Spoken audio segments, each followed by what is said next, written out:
Hello, everyone, and thank you so much for being here today. This morning, I introduced articles of impeachment against Homeland Security Secretary Kristi Noem. I am proud to have the support of almost 70 members of Congress already from all across the country. This was the formal announcement of articles of impeachment against DHS Secretary Kristi Noem, and the language used by these lawmakers was as serious and dire as it gets. Secretary Noem has brought her reign of terror to the Chicagoland area, LA, New Orleans, Charlotte, Durham, and communities north to south to east to west. You'll hear from some of those communities, Minnesota and Portland. She needs to be held accountable for her actions. This is why I introduced 3 articles of impeachment against Secretary Noem. Number 1, obstruction of Congress. Secretary Noem has denied me and other members of Congress oversight of ICE detention facilities. I was denied access to the ICE facility in Broadview despite following Secretary Noem's unlawful 7-day notice requirement. It is our constitutional duty to find out what's happening in these centers where inhumane conditions continue to be reported. Number 2, violation of public trust. Secretary Noem directed DHS agents to arrest people without warrants, use tear gas against citizens, and ignore due process. She claims she's taking murderers and rapists off our streets, but none of the 614 people arrested during Operation Midway Blitz in Chicago have been charged or convicted of murder or rape.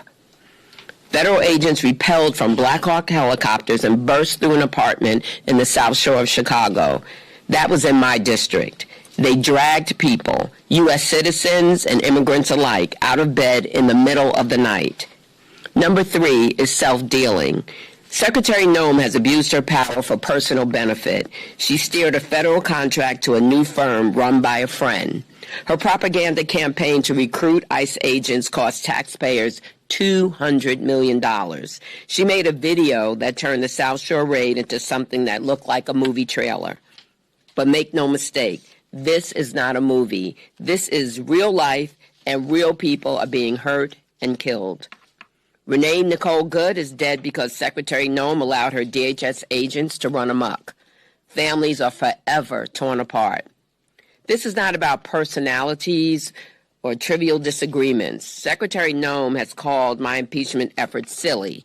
I want to tell her right now, Secretary Noem, you have violated your oath of office, and there will be consequences. I am watching you. Members of Congress are watching you. The American people, most importantly, are watching you. And most of all, we are not liking what we're seeing. If you believe impeachment is silly, then you are not taking your job or our Constitution seriously. Now it's my honor to introduce Congressman Adriano Espaillat from New York's 13th District and chair of the Congressional Hispanic Caucus. Thank you. Thank you. Thank you, Congresswoman Robin Kelly. I am proud to join you in introducing these articles of impeachment against Secretary Noem, who have clearly violated the law and the trust of the American people.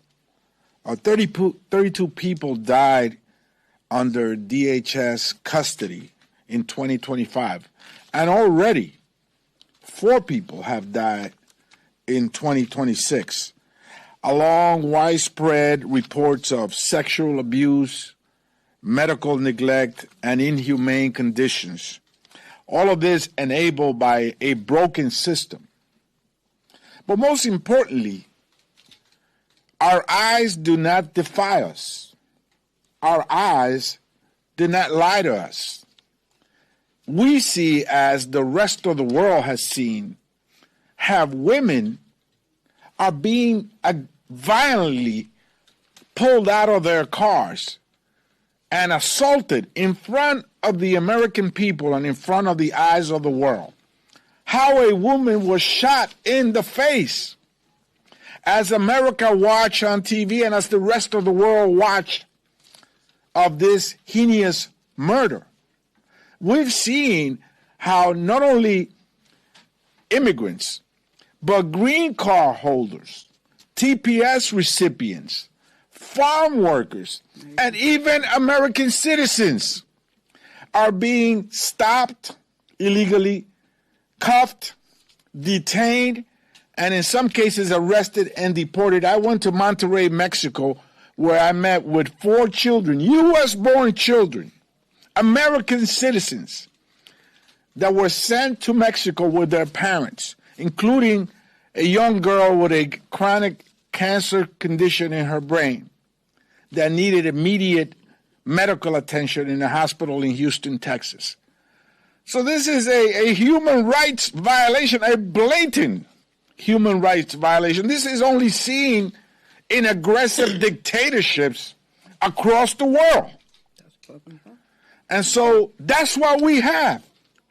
This is the Trump dictatorship. Do you think that a dictatorship knocks on your door and gives you a dozen roses when you open it? A dictatorship takes away your rights, your fundamental rights. It creeps up behind you and it assaults you. Eventually, it knocks on your door and shoots you. This is what's happening in America today. And so that's why it is important to hold the secretary accountable. This is enshrined in our laws and our Constitution. We must exercise our oversight powers. Congresswoman Velasquez and I went to 26 Federal Plaza, where we were denied entry to an ICE building. Subsequently, we went to court, and we had a favorable decision by that court to allow us to exercise our oversight powers.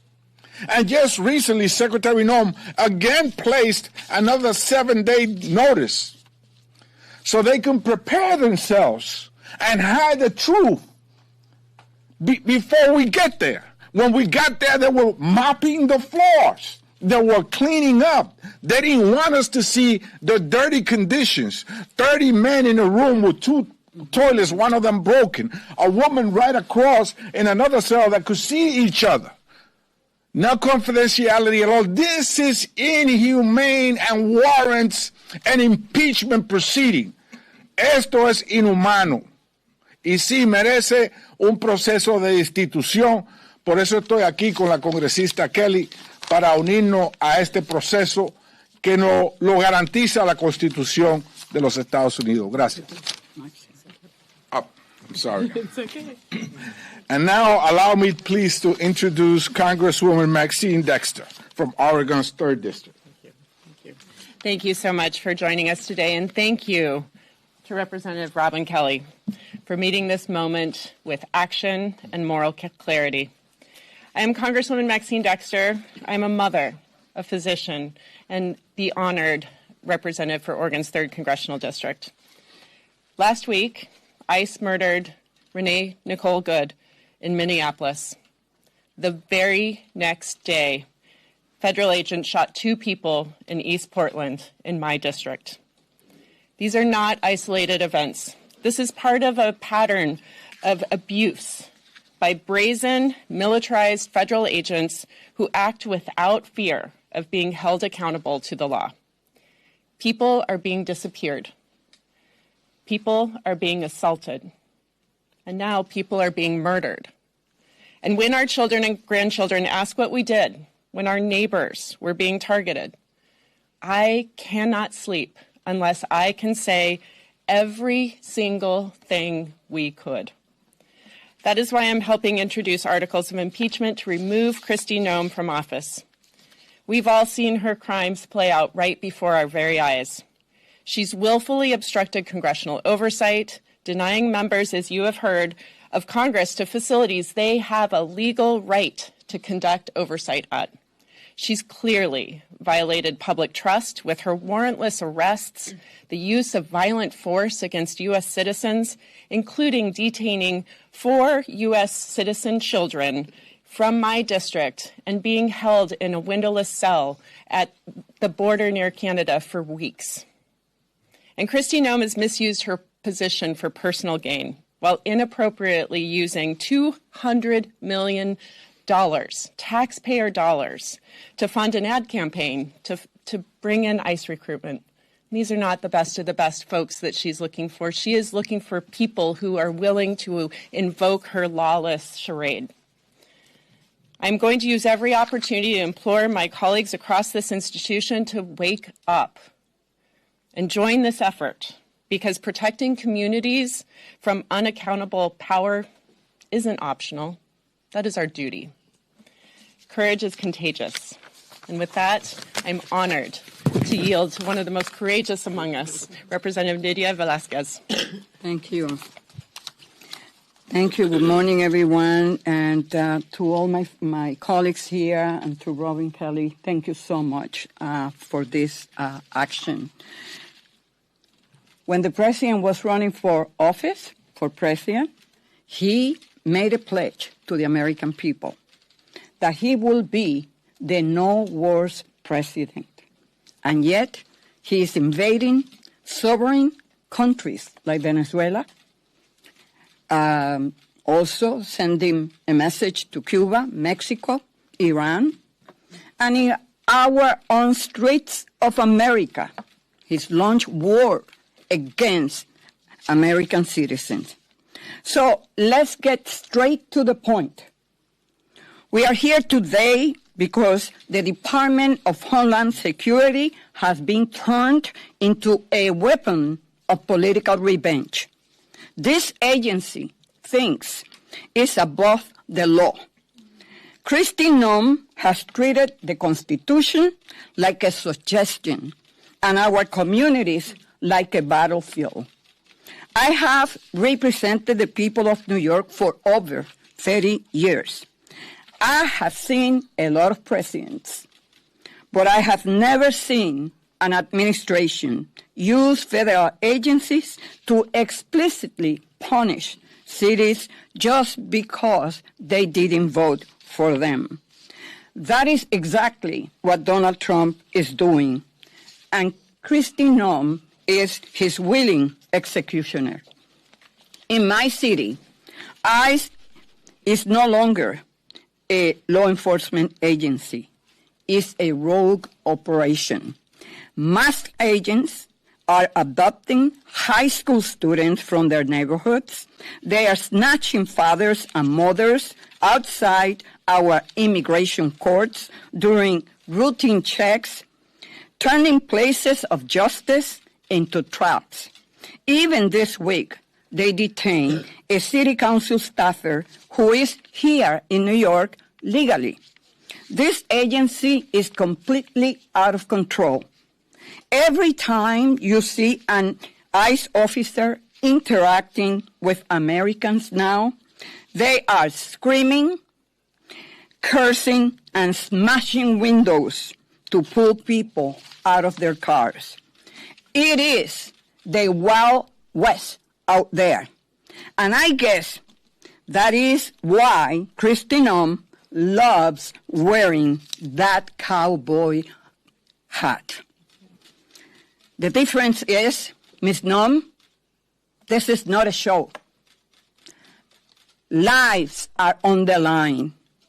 When she bragged about shooting her own dog, she wasn't just telling a story.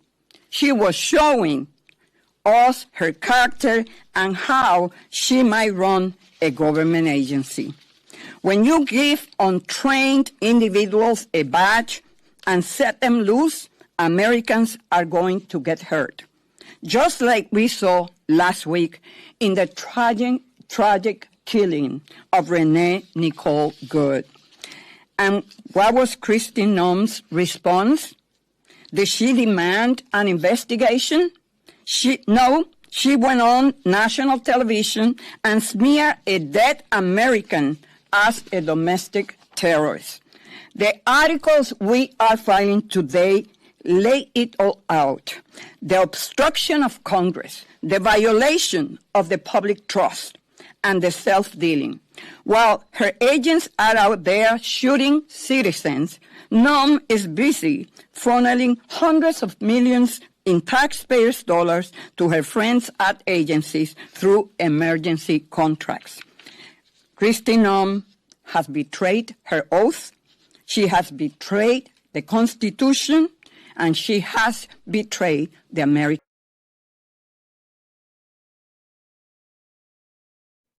If you listen closely to what they're alleging here, obstruction of Congress, abuse of power, self-dealing, warrantless arrests, violent raids, deaths in custody, this isn't about immigration policy disagreements anymore.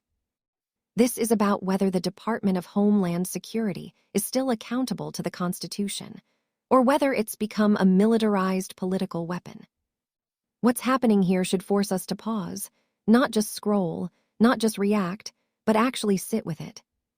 Because when members of Congress are standing at podiums saying they've been blocked from facilities, ignored by federal agencies, forced to sue just to do oversight, and then describing what they saw once they finally got inside, overcrowding, broken toilets, no privacy, medical neglect, that's not a policy failure. That's a systemic collapse of accountability. And once accountability collapses, everything else follows. You get agents who believe rules don't apply to them. You get leadership that treats the Constitution like a technicality. You get propaganda instead of transparency. And you get violence explained away as necessary, inevitable, or deserved. That's the pattern every single one of these lawmakers described. What's especially disturbing is how normalized this has become. Raids filmed like movie trailers, militarized gear in residential neighborhoods, children detained and transported across borders with no meaningful recourse, oversight framed as harassment, critics dismissed as unserious, deaths treated as PR problems. That normalization is the danger. Because authoritarian behavior doesn't announce itself with a warning label. It creeps in through repetition, through silence, through fatigue, through people being told over and over again that this is just how things work now. And that's why impeachment matters, even if it doesn't immediately end with removal. Impeachment is one of the last remaining tools that says there is still a line. It says